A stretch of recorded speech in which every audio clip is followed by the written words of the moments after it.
Aleluia, nenhuma condenação há. Olha como essa palavra instruiu as pessoas pela manhã, e vai instruir você também. Deixa eu contextualizá-la para que você possa entender a leitura. A nação de Israel estava vivendo debaixo de um cativeiro, estavam vivendo presos em cativeiros. E eles reputavam que tudo aquilo que eles estavam vivendo era por causa o erro dos pais, dos avós. E eles começaram a usar um ditado, um provérbio que dizia assim: os pais comeram as uvas verdes e os dentes dos filhos estragaram. E eles diziam isso: os nossos pais comeram as uvas verdes e foram os nossos dentes que estragaram. Eles estavam dizendo: nós estamos pagando, nós estamos debaixo de uma maldição, nós estamos colhendo aquilo que os nossos pais fizeram. A vida que vivemos assim por causa dos nossos pais. E viviam dizendo esse ditado. Então Deus, para corrigir esse conceito, ou para acabar com esse conceito que não ajuda nada o homem, falou pelo ministério de Ezequiel. Olha só o que Deus disse, e que revelação bonita. Ezequiel 18:2. Disse o Senhor: o que vocês querem dizer? Vocês ficam repetindo este provérbio a respeito da terra de Israel. Os pais comeram uvas verdes, e os dentes dos filhos é que embotaram. Embotaram é desgastaram ou estragaram. Tão certo como eu vivo, diz o Senhor Deus, vocês nunca mais repetirão esse provérbio em Israel. Eis que todas as pessoas são minhas, assim como a pessoa do pai, também a pessoa do filho é minha. A pessoa que pecar, essa morrerá. Agora observe, se um homem é justo e age com justiça e retidão, esse é o primeiro homem. Não, aí o Senhor fala sobre algumas regras da lei.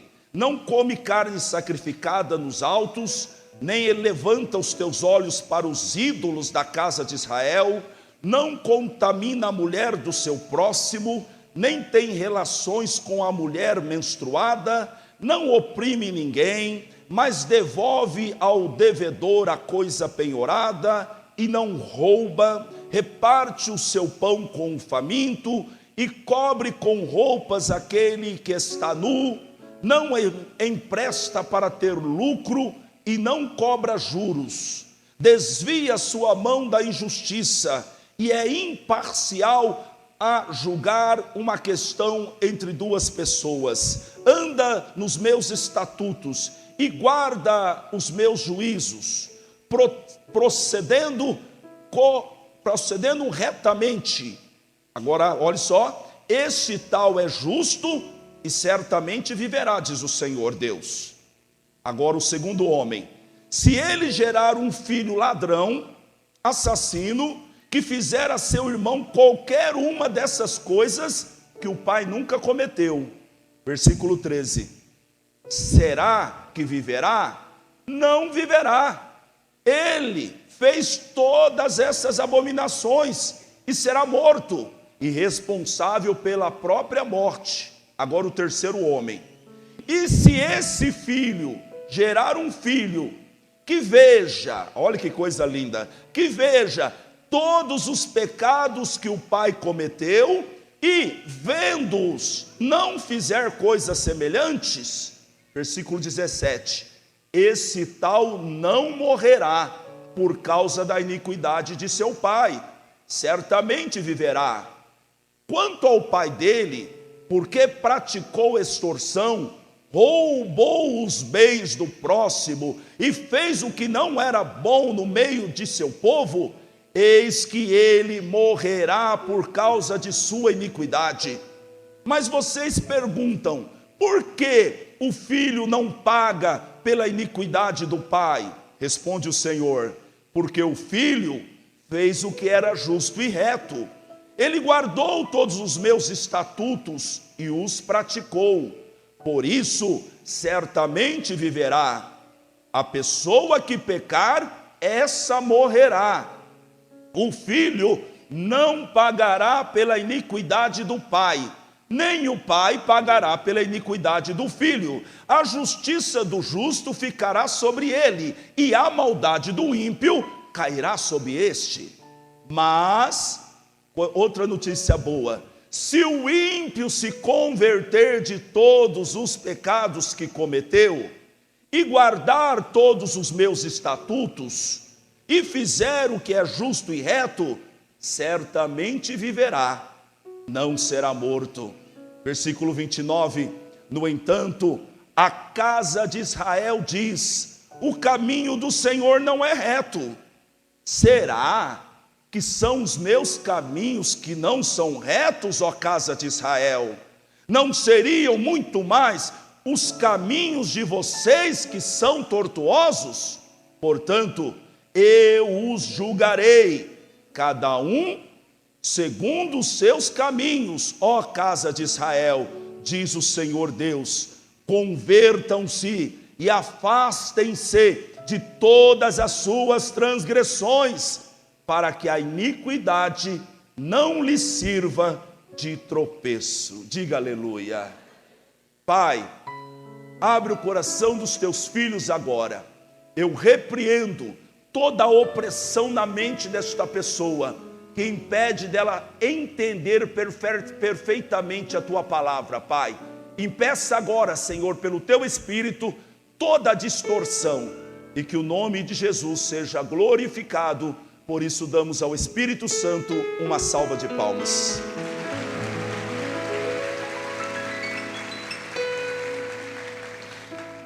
Glória a Deus. Nenhuma condenação há. É muito importante isso aqui, porque havia um conceito na mente daquele povo, e é um conceito que acompanha muitas pessoas ainda nos nossos dias. Pessoas que imaginam que elas estão pagando o preço do erro dos pais. Pessoas que imaginam que elas estão debaixo de uma maldição, por causa do erro do pai, por causa do erro da mãe, por causa do erro da avó. Quantos de vocês já ouviram essa palavra, ou essa frase, maldição hereditária? Levante a tua mão, por favor.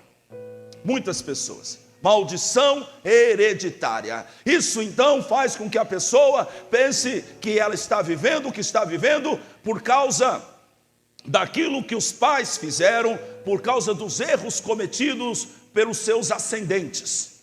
Mas nós estamos aqui no Antigo Testamento. Esse texto é do Antigo Testamento. Nós nem estamos falando da era da graça. Jesus Cristo ainda nem havia morrido. E a grande verdade é que a maldição hereditária já não existia lá, no Antigo Testamento.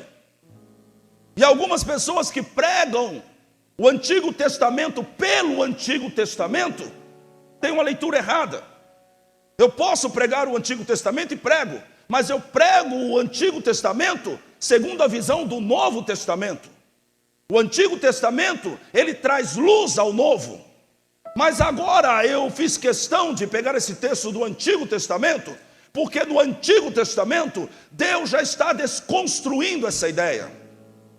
Porque era tão forte isso no meio do povo de Israel, que eles começaram a usar esse provérbio: os pais comeram as uvas verdes, e são os nossos dentes que estragaram.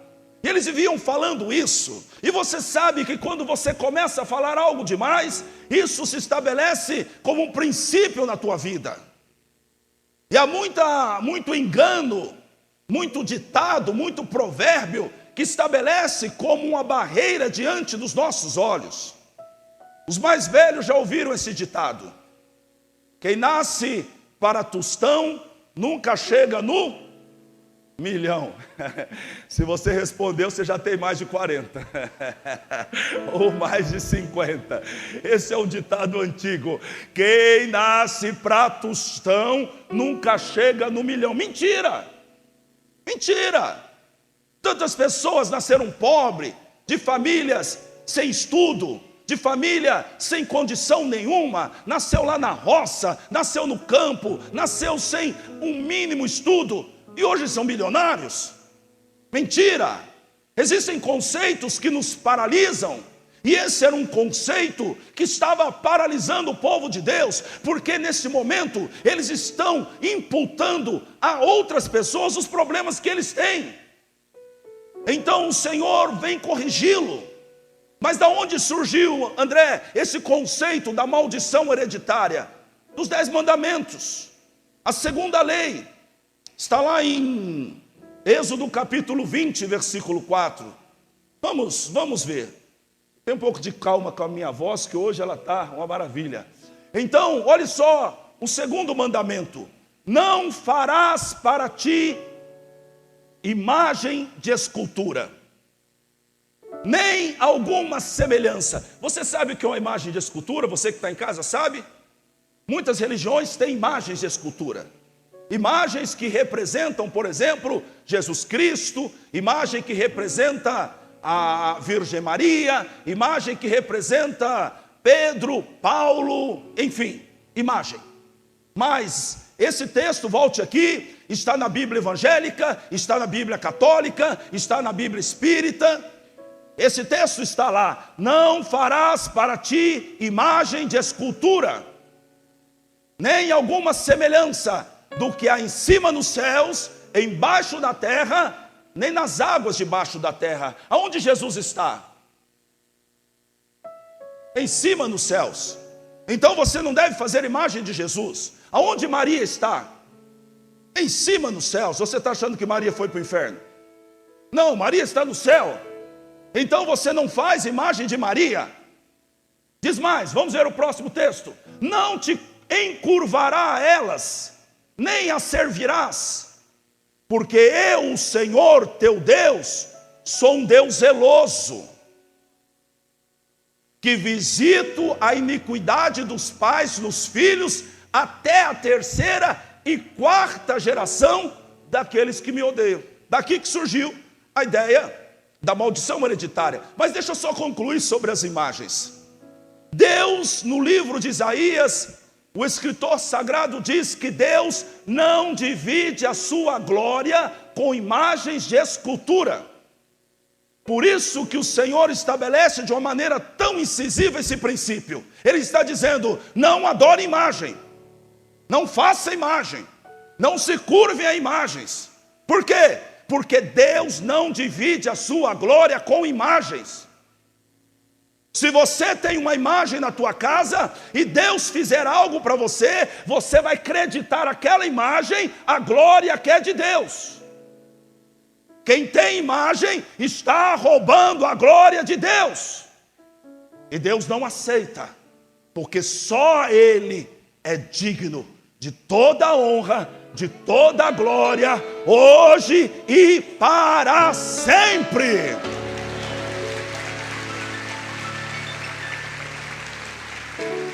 Aleluia! André, mas o que Deus está dizendo aí? Ele não está falando sobre maldição hereditária? A verdade, conforme a base do texto de Ezequiel, é que Deus castiga a maldade dos pais nos filhos até a 3ª e 4ª geração, se os filhos andarem no mesmo caminho mal dos pais e não se arrependerem. E não se arrependerem. Você está vendo a sua família indo para São Paulo, você está indo junto com eles, mas você diz: não é um bom caminho. Então você se converte, você converte no caminho oposto. Você se arrependeu, você não está indo mais no caminho da maldição, agora você está indo para o caminho da bênção. Posso ouvir um aleluia? É isso que Deus disse pelo ministério de Ezequiel. Olha só no versículo 20. Disse o Senhor: a pessoa que pecar, essa morrerá. O filho não pagará pela iniquidade do pai. Se o Senhor está dizendo que não pagará, é porque não pagará. Não pagará, nem o pai pagará pela iniquidade do filho. A justiça do justo ficará sobre ele, e a maldade do ímpio cairá sobre este. O que o Senhor está dizendo? Para de usar esse provérbio, que você está pagando o preço do erro do teu pai e da tua mãe, porque você não está. Por que Deus falou tão claramente através do profeta? É porque essa crença de que os filhos pagam os erros dos pais, é extremamente prejudicial ao homem. Isso deixa o homem, ou faz do homem, impotente frente às circunstâncias da vida dele. Isso gera um comodismo, uma falta de responsabilidade pelos seus próprios atos, porque eu não posso fazer nada, eu estou assim por causa da minha mãe, eu estou assim por causa do meu avô, eu estou sofrendo, eu não posso fazer nada. Meu amigo, não acredite nisso. A palavra de Deus diz que você não vai pagar pelo erro do teu pai, pelo erro da tua mãe. Aí Deus desenha, para nós entendermos. Ele fala sobre 3 homens. O primeiro homem, o texto que eu li, o primeiro homem foi justo, e porque foi justo e reto, ele foi abençoado e viveu. Mas ele teve um filho ladrão. O filho andou em caminhos tortos, não fez o que Deus queria, este foi amaldiçoado e morreu.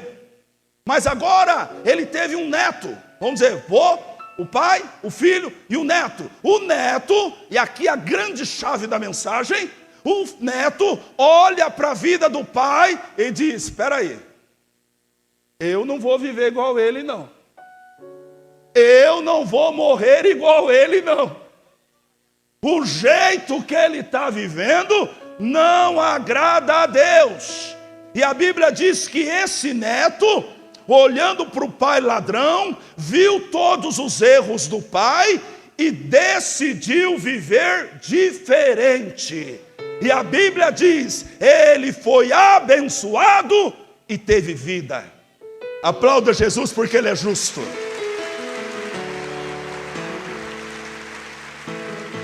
Então, a chave da bênção está na conscientização e na conversão. Vamos ler esse texto? Versículo 14, muito importante. Você precisa guardar isso. E se esse filho gerar um filho que veja todos os pecados, não alguns pecados, não há como a sua vida mudar olhando só alguns pecados, mas se ele ver todos os pecados que o pai cometeu e vendo-os não fizer coisas semelhantes, aleluia, não fizer coisas semelhantes, versículo 17, mas executar os meus juízos e andar nos meus estatutos, este tal não morrerá por causa da iniquidade do seu pai, certamente viverá. Glória a Deus, diga aleluia. Que coisa maravilhosa. Tem uma história na Bíblia de um menino que se tornou rei. O nome dele era Josias. Josias começou a reinar com 8 anos. E sabe por que ele teve que assumir o reino com 8 anos? Porque o seu pai era tão mau que ele só reinou 2 anos. E ele foi assassinado. Mas não era só o seu pai que era mau, o seu avô era terrível. O avô dele chamava-se Manassés. Manassés foi um rei horrível, um homem que não fez o que agradava o coração de Deus. A Bíblia diz que ele encheu de sangue Jerusalém, de tanta impiedade que ele praticou. Ele chegou ao ponto de sacrificar os filhos dele, matar os filhos dele para ídolos. Era um homem mau. Manassés até se arrependeu no final da vida dele, tarde demais. Não deu, não teve mais jeito. Aí nasce o filho dele, Amon. Amon igual ao pai, do mesmo jeito, andou nos caminhos maus, não fez o que agradava ao Senhor. Reinou apenas 2 anos e ele foi assassinado. Agora vem o neto, Josias, com 8 anos. Aí você fala, pronto, não tem jeito. Ele está preso nessa situação. Ele está preso na maldade do pai. Ele está preso na maldade do filho. Pior, ele está preso na influência dessa família. Ele está preso em todas as maldades que ele viu. Ele não tem jeito. Não vai, ele vai ser pior ainda. Não! Ele não foi. Ele fez exatamente o contrário. Olha só o que diz aqui. Segundo Crônicas, capítulo 34, versículo 2, olha o que a Bíblia diz sobre Josias.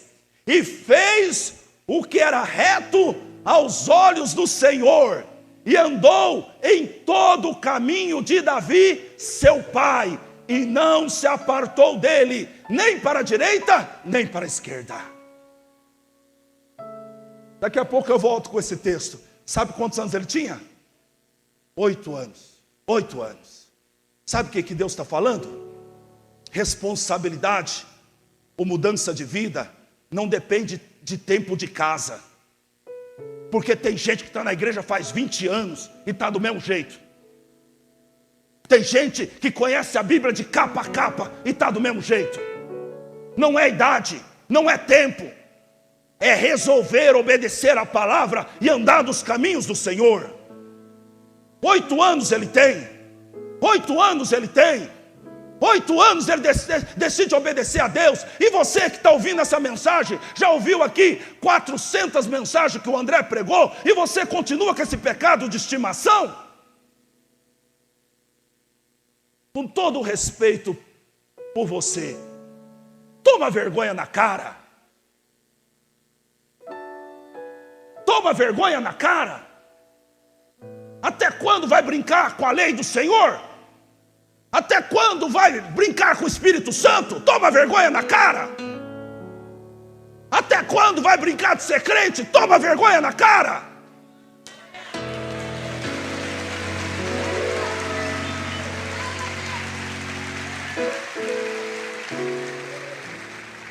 Eu vou falar de novo, aí você só olha quem não aplaudiu Jesus, que você sabe que ele precisa tomar vergonha na cara. Vamos lá. Toma vergonha na cara!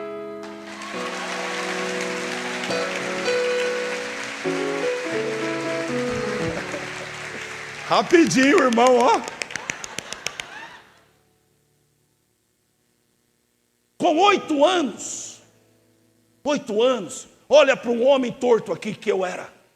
Um pingaiada. Não tinha respeito por ninguém. Vivia na noite, toda noite, na prostituição, bebedeira, cocaína. Mas um dia eu me encontrei com Jesus Cristo. 6 meses depois eu estava no altar pregando o Evangelho. Agora você está protelando, por quê? Porque você não toma uma posição com Deus.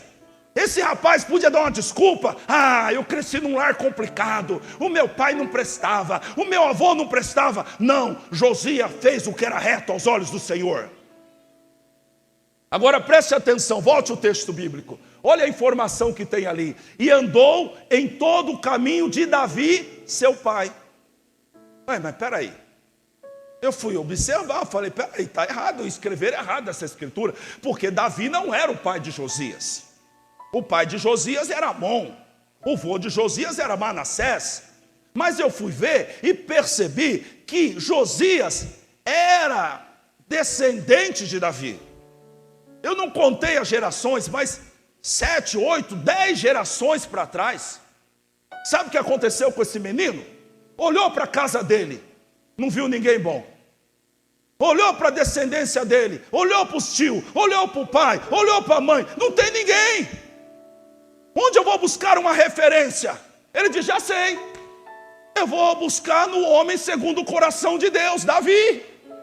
E ele começa a olhar para Davi, para a vida de Davi, e começa a andar igual Davi. E a Bíblia diz, ele andava exatamente no caminho de Davi. Ele não se desviava para a direita e nem para a esquerda. Olha aí que boa dica. André, mas eu nunca vi o Davi. Eu não conheço o Davi. Eu não conheço a essência do coração de Davi. Tá bom, você não conhece Davi, mas você conhece a raiz de Davi. É duro crente ruim de Bíblia, né, gente? Tum, tum, tum, tum, tum, tum. O que você está falando, André? Você não sabe quem é a raiz de Davi? Jesus Cristo é a raiz de Davi. Jesus Cristo é a raiz de Davi. Olha para Jesus Cristo. Olha para Jesus Cristo.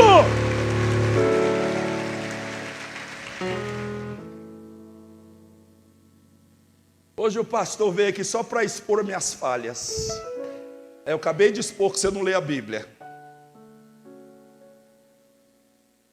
Olhe para Jesus.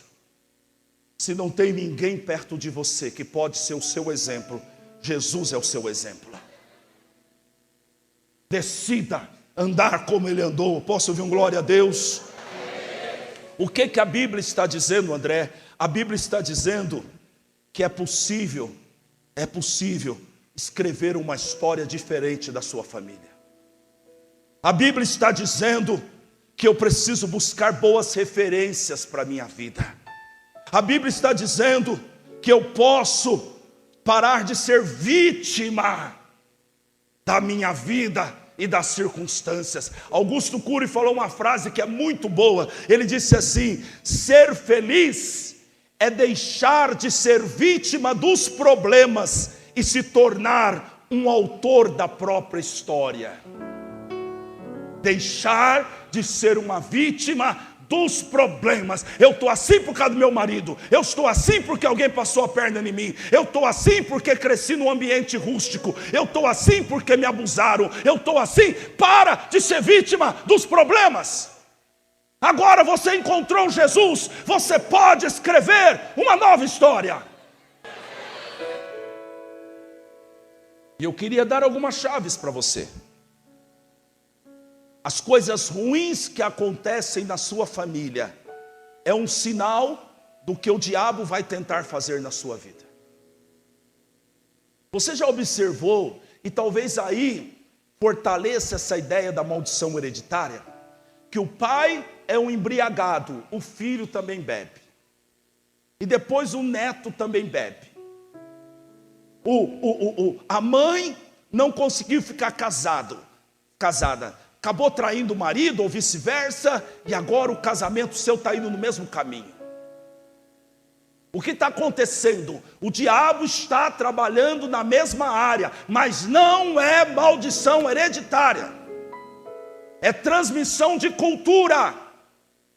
É influência que você sofre da tua família e você não tem coragem, você não tem discernimento para viver uma vida diferente, e agora os mesmos demônios que trabalharam na vida da tua família encontrarão liberdade para trabalhar na sua vida. Então não é maldição hereditária, é transmissão de cultura, é falta de mudança. E aí você fala, é meu pai, é minha mãe, parece que o mesmo demônio que está lá está aqui, está mesmo. Por quê? Porque tu anda igual teu pai, porque tu anda igual tua mãe, e os mesmos demônios que tiveram liberdade de ação na vida do teu pai, estão tendo a tua vida. Você precisa ter coragem, como esse filho que olhou para o pai ladrão e decidiu não cometer nenhum dos pecados do pai. Diga glória a Deus.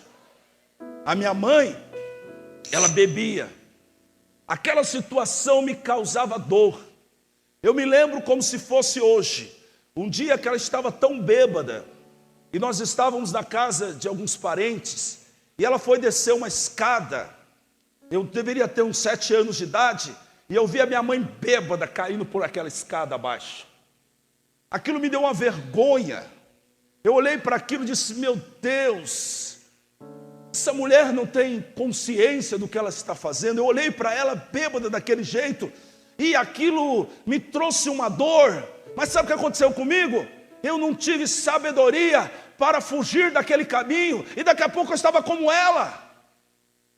Esse é o grande problema. Eu me lembro que nós saímos em São Paulo, e então ela parou numa padaria, e ela pediu um maço de cigarro. Ela falou, me dá um maço de cigarro. Eu falei, pede 2.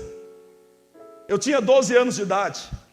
Vai pedir um, pede 2. Que isso, moleque, você está louco? Você fuma, eu fumo também.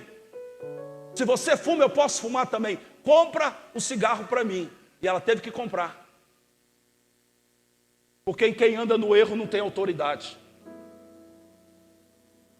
Quem anda no erro não tem autoridade. Que autoridade tem um pai para mandar o filho não beber se ele bebe? Que autoridade tem um pai para mandar o filho parar de fumar maconha se ele fuma cigarro? Que autoridade tem?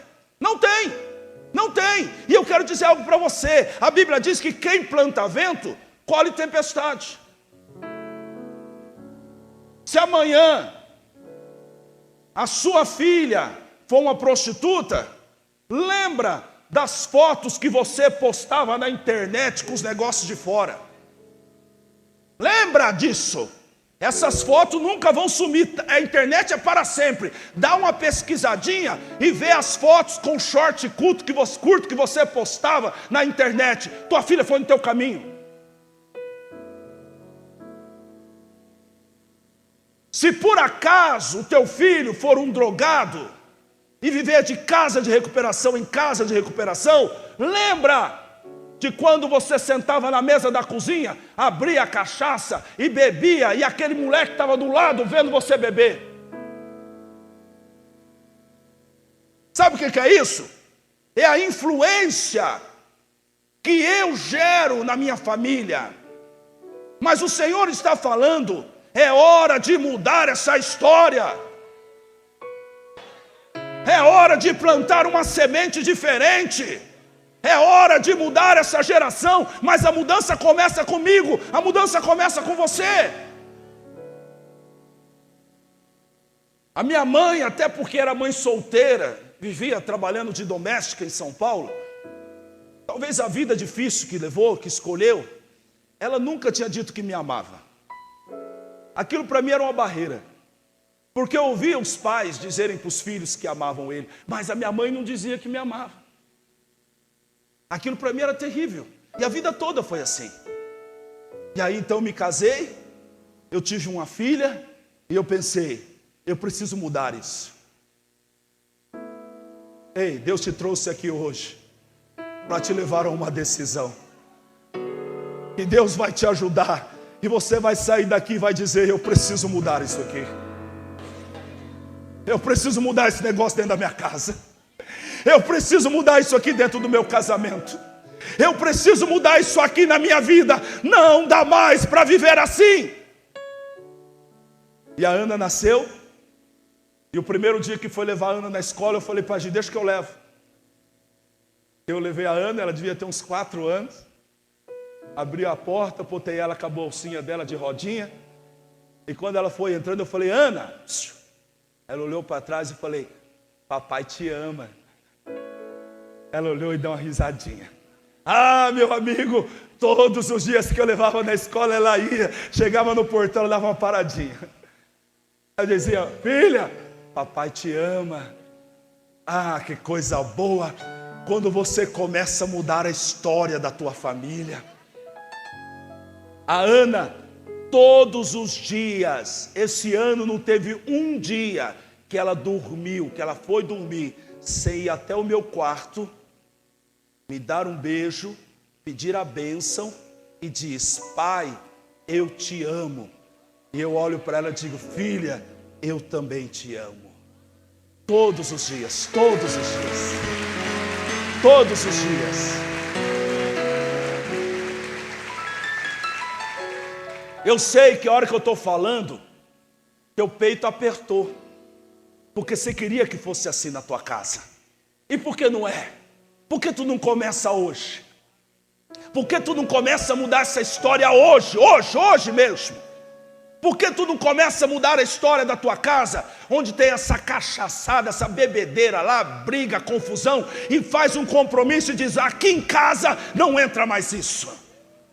Por que tu não faz um compromisso com a tua esposa, enquanto tu está voltando para a tua casa dentro do carro agora, e fala para ela: olha querida, a partir de hoje, xingamento em casa não vai haver mais. A partir de hoje, ofensa em casa não vai haver mais. Nós vamos mudar de vida. Eu não vou ser igual meu pai, igual meu avô, igual minha mãe. Eu vou ser igual Jesus. Eu vou ser igual a Ele. Eu vou mudar a minha vida.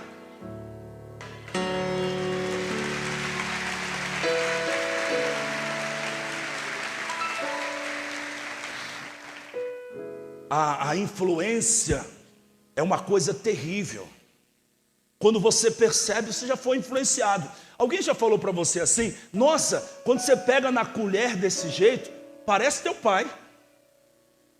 Nossa, quando você anda, quando você cruza a perna assim, ó, nossa, lembra do teu pai? É igualzinho. E quando você fala esse uai aí de mineiro, é igual teu pai. Influência. Uma vida influenciada. Talvez você não bata na tua esposa igual teu pai batia na tua mãe, mas tu grita com a tua esposa. Sabe por que tu não bate ainda? Porque tu é filhotão. Tu vai crescer. Quando crescer você vai bater também. O que você está falando, André? Influência. Precisa cortar o mal pela raiz. Precisa identificar onde está o mal e mudar profundamente. Zacarias, o sacerdote, a Bíblia diz que ele orava para ter um filho. E apareceu o anjo num dia lá no templo e falou: Zacarias, o Senhor ouviu tua oração, você vai ter um filho. Ele falou: mas como assim? Eu sou velho, minha mulher é velha. Incrédulo. Ele orava, mas era incrédulo. Aí sabe o que aconteceu? Nasceu o filho dele, João Batista. João Batista, Deus tinha um plano na vida de João Batista. Jesus disse que dos nascidos de mulher não havia profeta maior do que João Batista. Foi muito usado. Mas quando João Batista foi preso, estava perto da morte, que a pressão aumentou, aquilo que estava no profundo do coração dele saltou para fora. Porque ele mandou um recado para Jesus assim: Jesus, tu és o Cristo ou devemos esperar outro? Como assim? Ele viu o Espírito Santo descendo em forma de pomba. Ele ouviu a voz de Deus que disse: eis o meu filho em quem eu tenho prazer. Como que ele pode duvidar agora? Sabe como ele pode? Estou conjecturando, é claro. A influência do pai dele. Lá na mesa, almoçando junto, conversando. Você nem percebe isso, né? Quando tu está conversando em casa, o seu comportamento, a sua atitude está influenciando seus filhos, para o bem ou para o mal. O que tu conversa no carro, aquilo que tu faz com a tua esposa, aquilo que tu faz com o teu marido, você está influenciando seus filhos.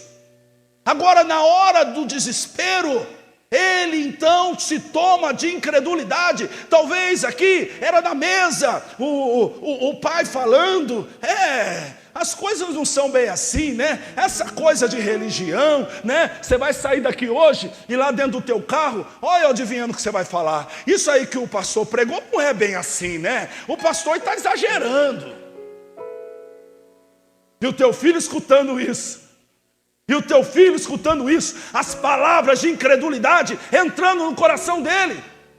É isso, é por isso que João Batista duvidou também, porque o pai dele era um incrédulo. E mesmo Deus fazendo uma grande obra, ele não conseguiu se desvencilhar da influência cultural, religiosa que ele recebeu do pai dele. Quem está entendendo, diga amém. Eu vou terminar essa mensagem. Eu vou terminar essa mensagem dizendo algo para você. Não há condenação hereditária. Não há maldição hereditária. Mas também não há salvação hereditária.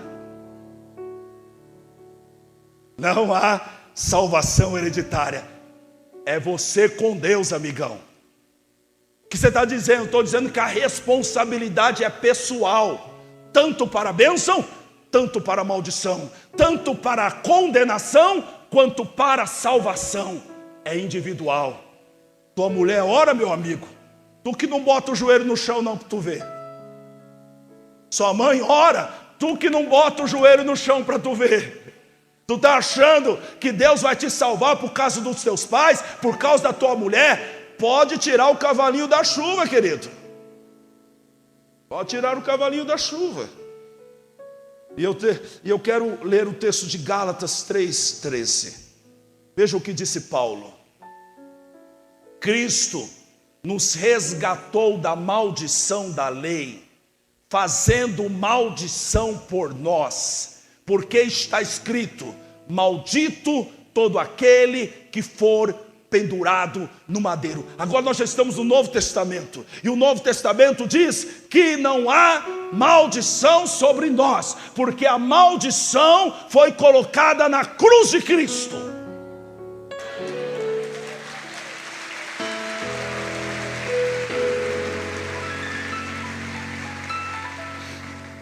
Agora preste atenção, Jesus cruzou o teu caminho para fazer com que você seja abençoado, porque é na cruz de Cristo que a maldição acaba. É na cruz de Cristo que a maldição acaba. Conta a história, a Bíblia nos conta que Jesus estava levando a cruz para o Calvário, para o Gólgota. Ele está todo ferido, ele está sangrando, ele está machucado. A cruz é pesada, está sobre as costas dilaceradas dele, e a Bíblia diz que ele então não aguenta e cai com a cruz, levanta e continua carregando a cruz, e de repente vem vindo um homem que vem do campo. Ele estava trabalhando, esse homem, o nome dele Simão Cirineu.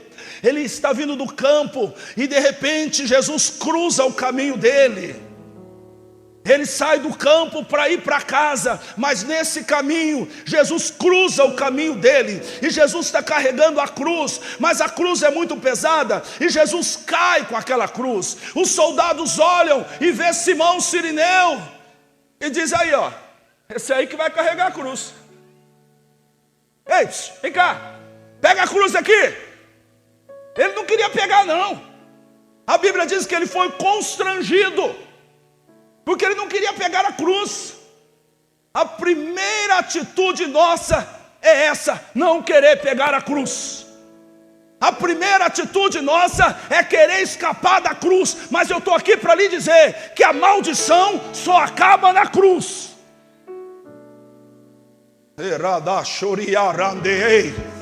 A maldição só acaba na cruz. Carregar a cruz é aceitar o jugo de Deus. Carregar a cruz é obedecer a palavra de Deus. Carregar a cruz é negar a si mesmo. Carregar a cruz é andar pelo Espírito. Carregar a cruz é deixar o mundo e andar com Jesus. Aí que acaba a maldição. Não há maldição em Cristo, não há maldição na cruz de Cristo. Em Cristo você está livre para escrever uma nova história. Veja o que diz aqui, Marcos 15:21. E constrangeram, diga constrangeram. Isso é maravilhoso. Eu vou fazer uma pergunta para você, seja sincero. Quantas vezes você veio aqui nessa igreja e você estava querendo fazer algo errado, ou então você não queria obedecer a Deus, mas quando você ouviu a mensagem, você foi constrangido a obedecer a Deus? Levante a mão. Aleluia. Ainda bem que Deus está falando nesse lugar, né? É isso. Deus está nos constrangendo a carregar a cruz. É cada palavra que você ouve, é o Espírito Santo lhe tocando, e você sabe o que você tem que fazer, porque o Espírito Santo, ele não te acusa, mas ele te convence, ele te constrange, porque ele fala hoje, ele fala amanhã, ele fala semana que vem, ele não para de falar. Bendita é a voz do Espírito Santo de Deus.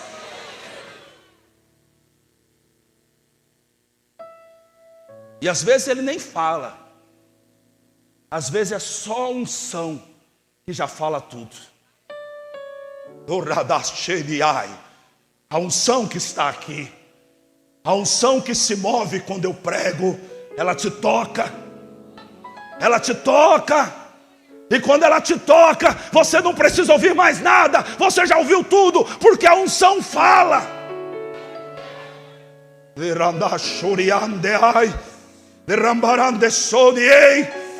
A unção fala. Não adianta você querer lutar com seus argumentos. Quando a unção de Deus te toca, não tem para onde você correr. A Bíblia diz que Eliseu estava arando a terra com a sua junta de boi. E daqui a pouco Elias cruza o caminho dele. Aleluia, aleluia. Elias então passou perto de Eliseu, não falou nada. Pegou a capa e e foi embora. Não falou nada. Ele só e foi andando. Eliseu já não podia continuar fazendo o que ele estava fazendo. A unção tocou nele. A unção tocou nele. Ele não pode mais continuar fazendo o que ele está fazendo. Ele larga tudo, ele corre atrás de Elias. Ei, espera aí, eu vou despedir do meu pai, da minha mãe, eu já venho. Elias olhou para ele e falou: o que eu tenho contigo? Não te falei nada? Eu não te falei nada. Homens não precisam falar quando o Espírito Santo toca. Não precisa de muita conversa quando o Espírito Santo toca.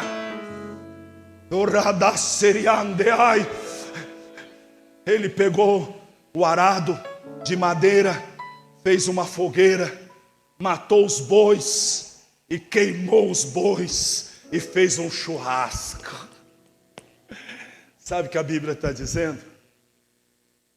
É para fazer festa. É para fazer festa.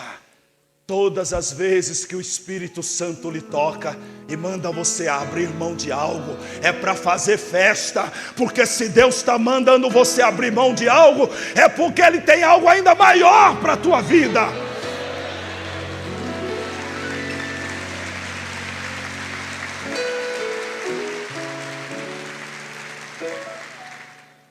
Eliseu deixou de ser um arador para ser um dos maiores profetas de Israel. Ouça o que o Espírito Santo está falando com você. Sinta Deus tocando em você. E está lhe dizendo: tome a tua cruz. Simão Cirineu, constrangido, voltemos ao texto. E constrangeram um certo Simão Cirineu, pai de Alexandre de Rufo, guarde esse nome, Rufo, que por ali passava, vindo do campo, vindo do trabalho, a que levasse a cruz. Então, no versículo 22 diz que levaram-no ao lugar do Gólgota, que se traduz por o lugar do caveira. Presta atenção, a Bíblia está informando que ele foi até o lugar da crucificação.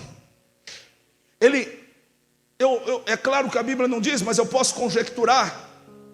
Ele viu Jesus sendo crucificado. Ele viu um santo, o Cordeiro de Deus, derramando sangue inocente naquela cruz. E quando finalmente Jesus expirou e disse: Pai, a ti entrego o meu espírito. Lá estava Simão, com os olhos fitos em Jesus. A Bíblia diz que houve um grande terremoto, os céus se enegreceram e alguém gritou: verdadeiramente esse é o Filho de Deus. Simão está lá. Eu fico imaginando essa cena. Eu vejo Jesus perdoando o ladrão, Simão escutando. Ele foi levado, aquela cena, sabe, é a morte de Jesus, é a crucificação de Jesus que nos constrange. O amor derramado naquela cruz, e eu fico imaginando, Simão nunca mais foi o mesmo. Simão nunca mais foi o mesmo. Você imagina o que é que Simão conversava com os filhos na hora do almoço? Filhos, eu vi o Cordeiro de Deus. Eu carreguei a cruz de Cristo. Eu vi os céus se enegrecerem. Eu vi o terremoto. Eu vi os olhos dele. Ele era cheio de amor. Eu não tenho dúvida. Todos os dias da vida de Simão, ele gastou para falar daquela experiência. Uma experiência gloriosa. Ele carregou a cruz de Cristo. Ele viu o Cordeiro de Deus. Ele viu o Cordeiro imaculado, puro, santo, sendo entregue em favor de muitos na cruz do Calvário. Agora eu estou conjecturando, ele está falando com a esposa, ele está contando para os filhos, para Alexandre, para Rufo, ele está contando para a família dele. Sabe, aquela decisão dele de carregar a cruz mudou a vida dele para sempre. Não só isso, mudou a vida da família dele também. Porque é isso que Deus está falando com você. É dia de mudar a tua vida, para mudar a tua história, mas mudar a história da tua família, dos seus descendentes.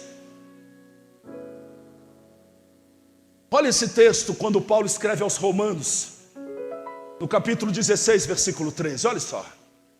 Disse Paulo: mando saudações a Rufo. Olha o filho de Simão aqui. Olha o filho de Simão aqui. Olha o filho daquele que carregou a cruz. Olha o filho daquele que teve a vida mudada no encontro verdadeiro com Jesus. Olha o filho dele aí. Olha o filho dele aí. Disse Paulo: mando saudações a Rufo, trabalhador que tem se destacado no serviço do Senhor. Você entende o que é uma influência? Você entende o que pode fazer uma vida transformada? Você entende o que pode fazer sobre os teus filhos uma vida transformada? Essa é a maior herança que você pode deixar para a tua família. Não dinheiro, não bens, mas uma vida digna na presença do Senhor.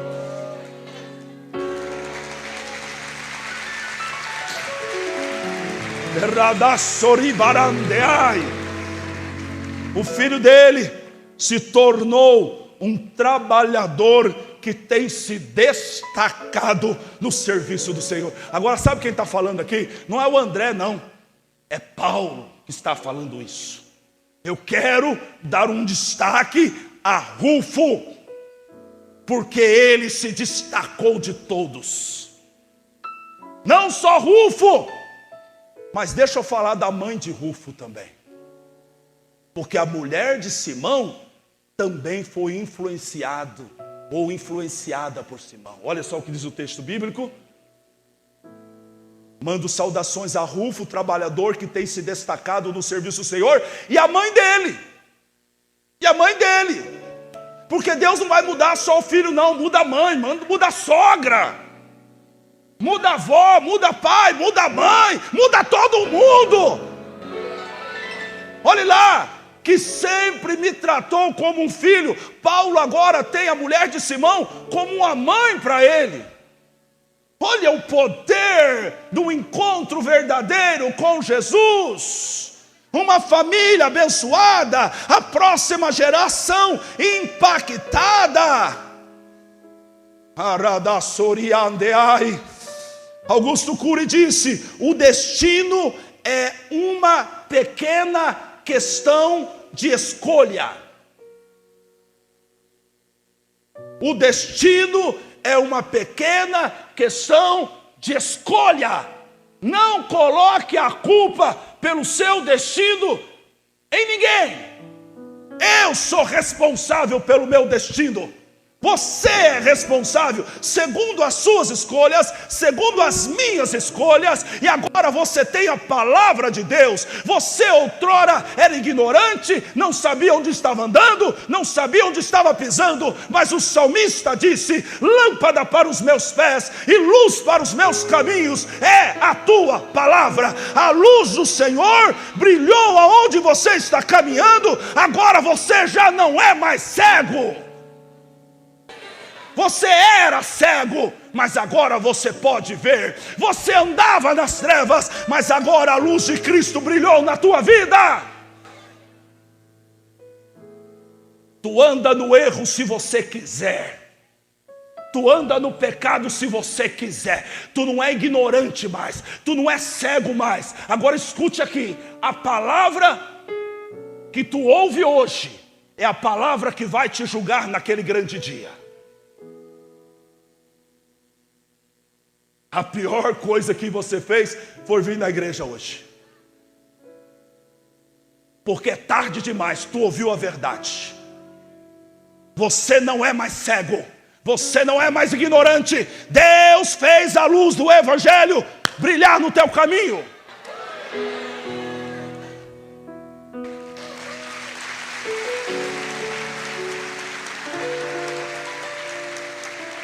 E eu termino falando de uma história que foi transformada e talvez uma das mais lindas de toda a Bíblia.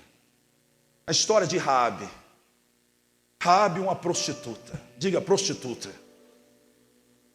Morava em Jericó, tinha a sua casa sobre as muralhas de Jericó, e ali ela se prostituía na casa dela. Mas um dia, os espias, 2 homens de Deus, cruzaram o caminho de Raabe. Deus é tão misericordioso. Deus é tão bom. Deus é tão bom. Deus te alcançou, Deus é tão bom. Deus cruzou o caminho da minha família, Deus é tão bom. Deus alcançou meu avô, o Filinto, há tantos anos atrás. Deus é tão bom. Deus é tão bom. Nós estávamos indo para o inferno, mas Deus cruzou o nosso caminho. Deus é tão bom. Deus é tão bom, Deus é tão bom. Não canse de falar isso. Deus é tão bom. Pois os 2 espias batem na porta dela. Essa mulher manifesta a tua fé. Ela disse: eu tenho visto o Deus de vocês. O Deus de vocês é um Deus de milagre. Nós ficamos sabendo que Ele abriu o mar vermelho, que Ele alimentou vocês no meio do deserto. Nós estamos sabendo disso. Ela creu no Senhor. E quando você crê no Senhor, você está habilitado a mudar a tua história e a história da tua família. Quando você crê, você está habilitado. Deus está te capacitando para mudar a tua história e a história da tua família. A Bíblia diz que Jericó foi destruída e ela foi parar no meio do povo de Deus. Essa mulher por certo mudou de vida, porque tinha um camarada lá chamado Salmão. Deu uma olhadinha para Raabe e falou: engraçadinha essa senhora Raabe aí, hein? E casou-se com Raabe. Raabe teve um filho, e a Bíblia diz que o filho dela foi rico e generoso. O nome dele, Boaz. Boaz, um homem rico e generoso, nasceu da prostituta. Agora Deus já começa a mudar a história dela. A Bíblia diz que de Boaz nasceu Obed, de Obed nasceu Jessé, e de Jessé nasceu Davi, o rei Davi. O tataraneto ou trisaneto dela é um rei. O que Deus está falando? Que para começar uma história gloriosa, só depende da sua conscientização, só depende de você, para Deus fazer coisa maravilhosa. Mas tem que começar com você, tem que começar comigo. Não há maldição hereditária, a responsabilidade é pessoal. não há maldição mais a mim nem a você. Em Cristo a maldição acabou. Em Cristo nós fomos empoderados a viver uma nova vida. Fique de pé no teu lugar, por favor. Disse Paulo na sua segunda carta aos Coríntios, no capítulo 5, versículo 17: assim que, se alguém está em Cristo, nova criatura é. As coisas velhas já passaram, e eis que tudo se fez novo. Antes de eu ler o último versículo, deixa eu colocar algo aqui, porque tem alguém que não está convencido sobre o que eu preguei. Você está dizendo: André, mas a minha mãe, ela frequentou o candomblé, e ela fez um pacto, e ela consagrou-me no candomblé, e colocou sangue de galinha na cabeça, e fez todo um trabalho, André. É por isso que eu estou do jeito que eu estou.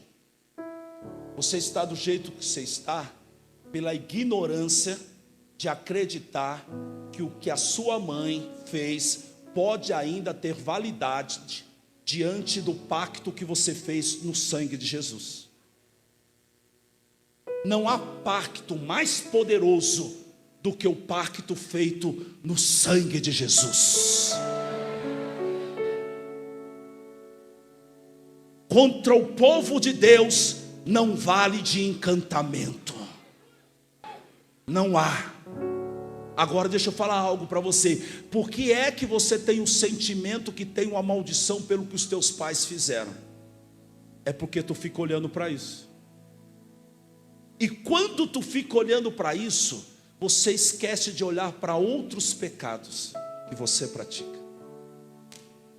A maldição não é por causa dos teus pais, é por causa dos seus pecados. E você coloca na tua mente, ou o diabo coloca na tua mente, que você está nessa situação porque os teus pais fizeram um pacto. Na verdade, o diabo está tirando os teus olhos do verdadeiro problema. Quando eu era menino, talvez você já leu essa história no livro lá da infância. Eu li uma história de uma velhinha que atravessava a fronteira de um país toda semana com uma lambreta vermelha. E ela atravessava o país com a lambreta e um saco na garupa. O policial parava e dizia: o que a senhora está levando aí nesse saco? Não, eu estou levando areia. O policial abriu o saco, o que tinha dentro? Areia. E toda semana essa mulher passava com a lambreta vermelha e com um saco. O policial parava e falava: essa mulher está fazendo contrabando. É certeza. Eu só não sei o que é. Parou de novo, vai lá abrir o saco, areia. E assim ela ficou o ano inteiro. Um dia o policial chamou ela e falou: minha senhora, vem cá. Eu tenho certeza que a senhora está fazendo contrabando, mas eu não consigo descobrir o que é. Vamos fazer o seguinte: a senhora me conta o que a senhora está contrabandeando e eu não vou lhe prender. Ela disse: você me promete? Ele disse: prometo. Ela disse: é lambreta. É lambreta. Só que todas as lambretas eram vermelhos. E o saco? O saco é para tirar o olhar do lugar certo. Está entendendo? E a maldição te faz tirar o olhar do lugar certo.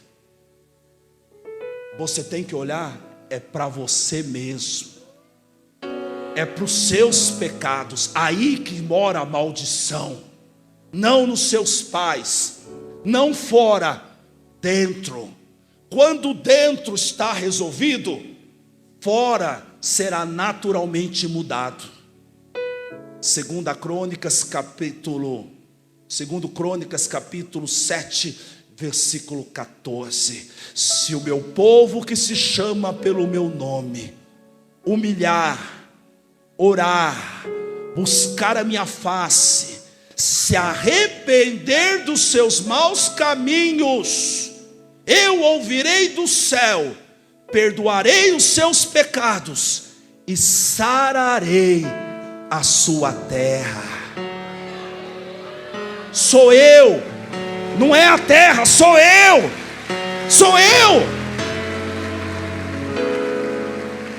E eu termino com essa declaração linda de Paulo, Romanos 8:1.